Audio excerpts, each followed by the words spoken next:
Our PD day on this past Monday, I gave the 6th grade, was we looked at the standards and we looked at where students grew in 5th grade and 6th grade and where we needed to continue to grow. One of the things that the 6th graders said to me was that they didn't like the order that Big Ideas was going in because statistics we wouldn't get to until June, and they knew that nobody looks at the hard test, nobody, they're not supposed to look at it, but the sense they get is statistics comes, there's a lot of needy statistics work on the assessment. So we've actually moved that forward. So that's an area that we expect to grow. Based on the evidence statements that we looked at on Monday, the 6th grade team was able to determine that.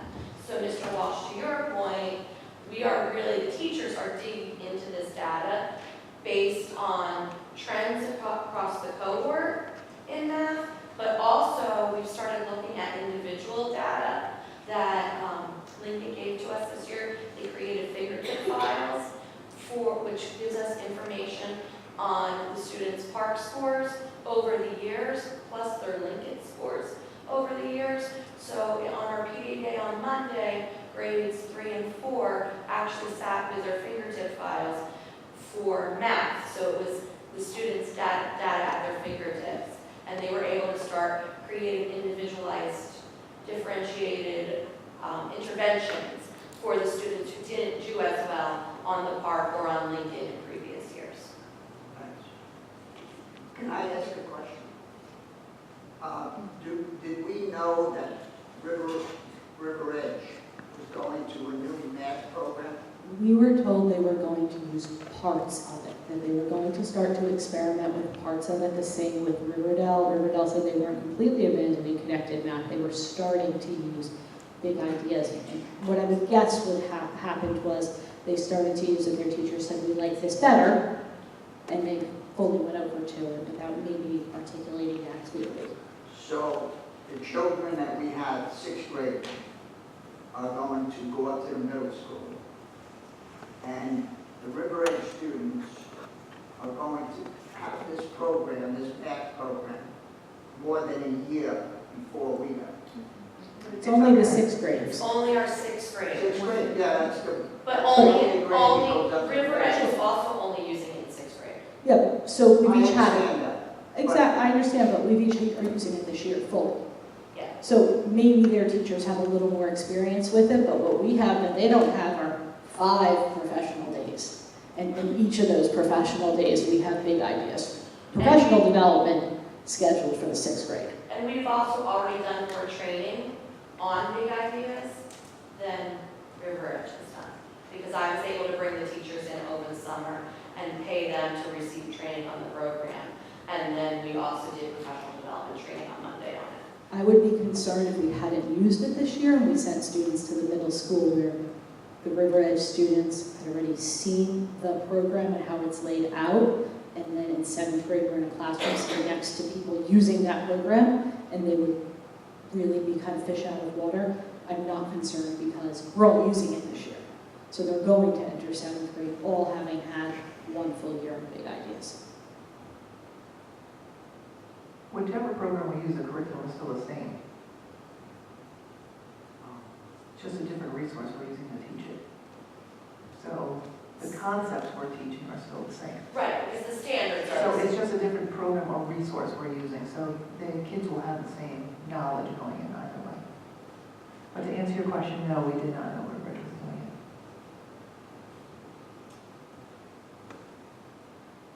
Something wrong with that. That should come out of the meetings with the superintendents. That's actually how we found out about it. Yes.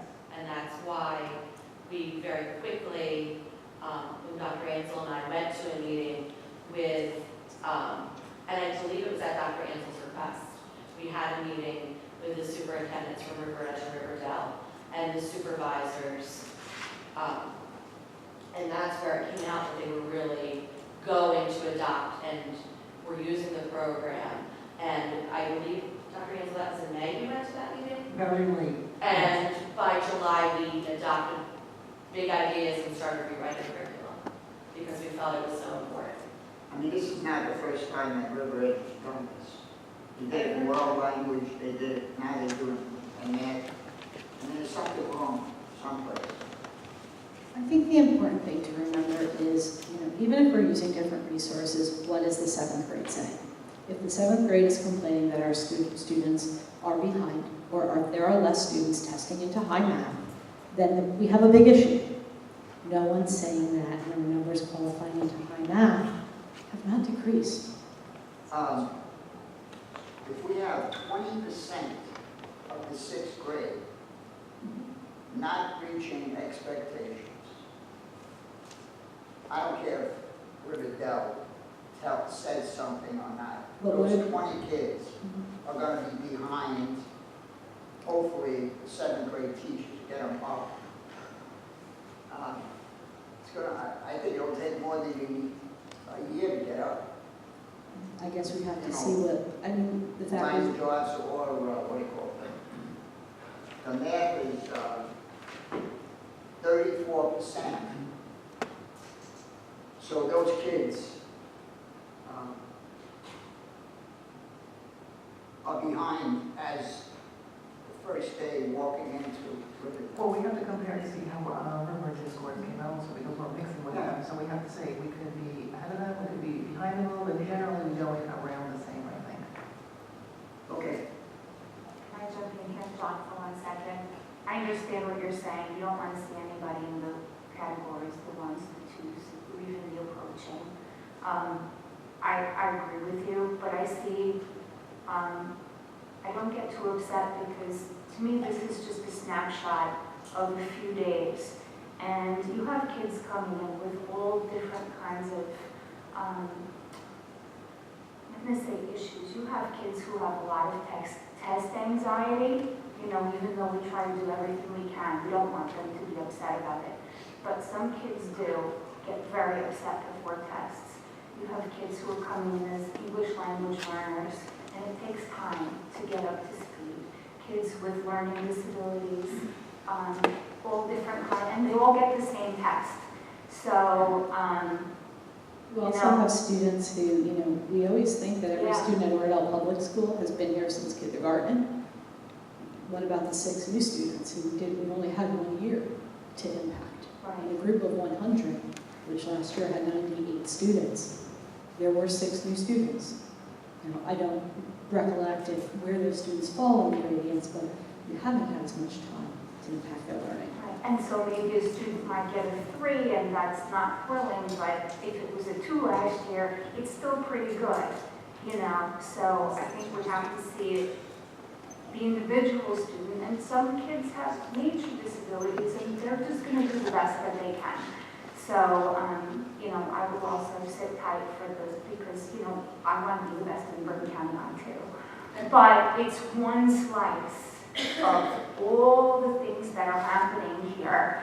And, when I went to Teachers College, we were taught about, test is one way, but we can assess kids through a portfolio and through a play and create a museum. And, okay, well, we can't do that here every day for park. We have to have something consistent to test across the board in the state.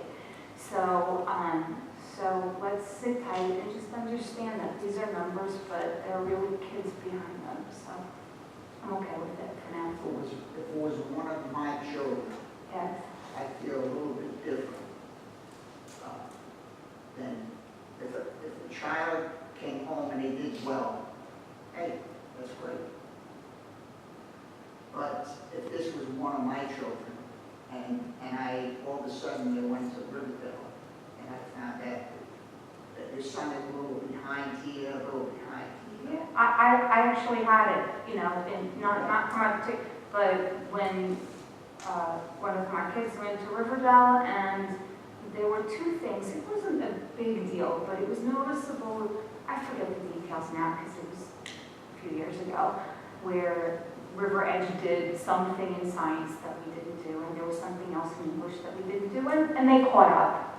It was probably a little bit annoying, but they got through it. So I think we keep the communication open. It's going to happen. And just because River Edge does it doesn't mean that they're doing it better. We might like the program better, and I don't think we need to follow them every time if our team feels that a resource is different, is better. So I think we need to keep an open mind there. And I do agree, the answer is in communication.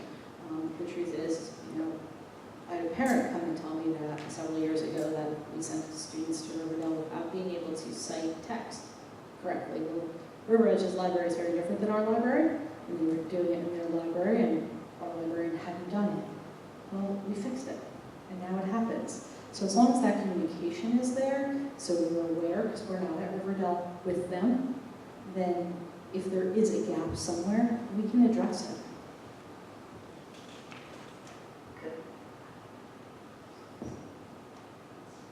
Any other questions? I have a small question following on that. I guess it's like a clarification, Ms. Josias, of what you just said. And that is, I think, what Mr. Walsh State said. your name and Oh, form, yes. It's Amy Taylor. and then ask us the question and then direct it. Sorry. Protocol. Well, I'll let her finish. But, Mr. Walsh brings up a really good point that the focus, and Ms. Shapiro as well, that the focus isn't just the test score, it's the outcome for the student and whether they are prepared for the next level educationally. And so my question is, what data are we collecting? And you get anecdotal feedback from different departments, but what actual data are we collecting on our students' performance? Certainly that 7th grade year and then beyond. I know you want to go into what you do with Riverdale? In the mic. We do speak to Riverdale, we call, Mr. Friedman, we ask him, is there something going on? Is there anything in terms of statistical data? No, that would be up to Dr. Ansel to make a decision with Dr. Bindove and, Mr. Fletcher about whether they want to put together some kind of survey or not. I will tell you, the best data I've gotten has actually been from parents, because they are more attuned. What I often hear from teachers at the middle school is by the end of the first week, they don't know who's from River Edge and who's from Oradell. So they don't know if it's a district problem or an individual student issue. It's parents that have actually provided me with the best data.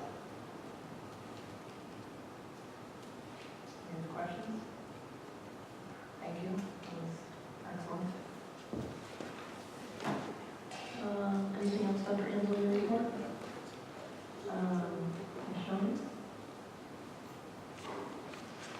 I wanted to follow up on our old business. We have our new microphones here tonight. Thank you. The lanyards, the new lanyards, they are being processed as we speak. We reached out to the board members about new photographs so we can replace the ones that are not working properly, or those that do not have lanyards. So we will have those to you definitely by the next meeting. I want to point out a few typographical errors on our building use approvals. On the bottom of page 4, it says 6 days at 4 hours, it should read 6 days at 4 hours instead of 3 hours. And then at the bottom of page 6, it should say 9 days at 5.75 hours instead of 6.75. Does that answer your question, Ms. Siegel? Do you mean on the bottom of page 4, 6 days at 2 hours? No. 4. Because it's 8 hours. Right. So then till 6 is 2.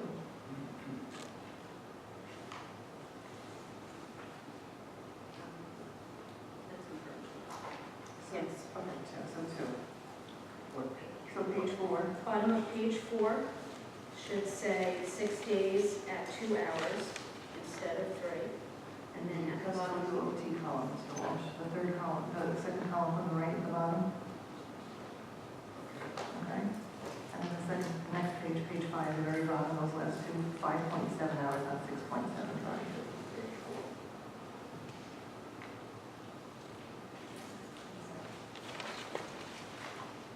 And then the math has to be adjusted accordingly. So then I would say it would be the same for page 5, above also the 3 hours times 9 days would be 2 hours, right? So also the middle of the page.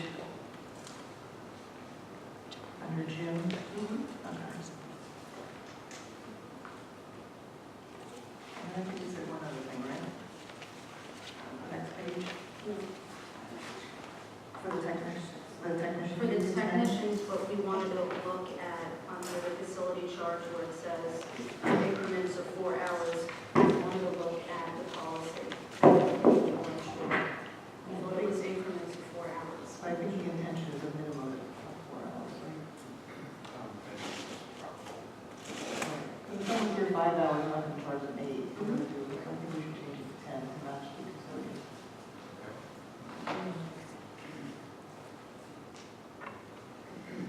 And then lastly, I just wanted to remind everybody that election day is November 6th, and so everyone can go and vote.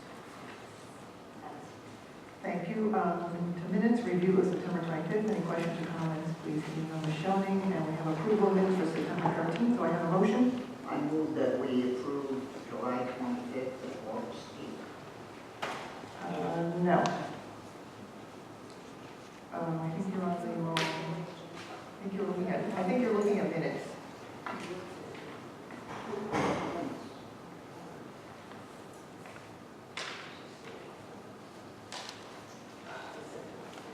Okay, let me go to October 10th. You just pulled the wrong one. Okay.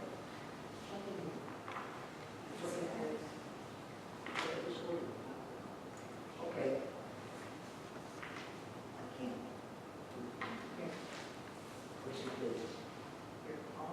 I make a motion that we approve September 13th. Mr. Walsh, you were absent. I can make a motion and abstain, Got a second? but also withdraw that. Mr. Odo, second. Any questions? Call the question? Mrs. Norian? Yes. Mr. Odo? Yes. Mrs. Shapiro? Yes. Mr. Walsh? Abstain? Dr. Wesley? Mrs. Nichols? Yes, administrative items. Mr. Odo, would you take that? Items A1 and 2. Second by Dr. Westlake. Any questions? Call the question? Mrs. Norian? Yes. Mr. Odo? Yes. Mrs. Shapiro? Yes. Mr. Walsh? Yes. Dr. Wesley? Mrs. Nichols? Yes. Buildings and grounds, Mr. Odo? I'd like to move item B1 as amended. Okay, Westlake, second. Any questions? Call the question? Mrs. Norian? Yes. Mr. Odo? Yes. Mrs. Shapiro? Yes. Mr. Walsh? Yes. Dr. Wesley? Yes. Mrs. Nichols? Yes, curriculum, Mrs. Walker isn't here. Do you have anything to report on that, Dr. Ansel? No, next month we'll be meeting to, as Ms. Holly said, we'll be talking about math curriculum, but not for this month. Okay, thank you. Finance, Mrs. Shapiro? Sure. Before I present, wanted to make 2 comments. Tonight we're accepting 2 mini grants from the PTA. Very generous. Franklin Institute. My daughter still, when we drive by and see the car, gets really, really jealous that she doesn't go here anymore. And it's a great program, and I'm really pleased the PTA continues to support that. And of course, the camper is one of my favorite trips of all time here. So we thank the PTA for their continued efforts to enrich the learning at this school. The second comment I wanted to highlight is in item number, please? 9. D9. D9, this was something, the approval of Lincoln software that was pulled from the previous agenda.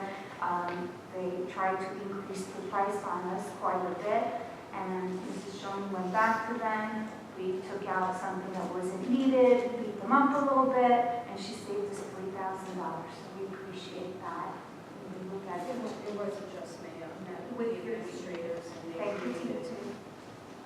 Yeah, thank you, because we, every penny counts, and, we don't just rubber stamp these new contracts. We look at each and every one every year. So, having said that, this evening, I would like to move items D1 through D9. Second by Dr. Westlake. Any questions? Call the question? Mrs. Norian? Yes. Mr. Odo? Mrs. Shapiro? Yes. Mr. Walsh? Yes. Dr. Wesley? Mrs. Nichols? Yes. Delegate report, Mr. Walsh? I have nothing to report. But I want to thank everybody who had a chance to come out last week and do the work. It's good. Andy, you missed it, but it was a lot because of you too. Because when we set our goals this summer that we were going to try to become a certified board with our rep, those are the things, if everyone remembers, we decided to set. And he called me basically the next day or the day after, and he said, well, You already did it. All right, good. So Andy, you deserve a lot of credit also, so thank you. Before we move on to personnel, we need to go into a quick closed session, so I need a motion to go into a closed session. So moved.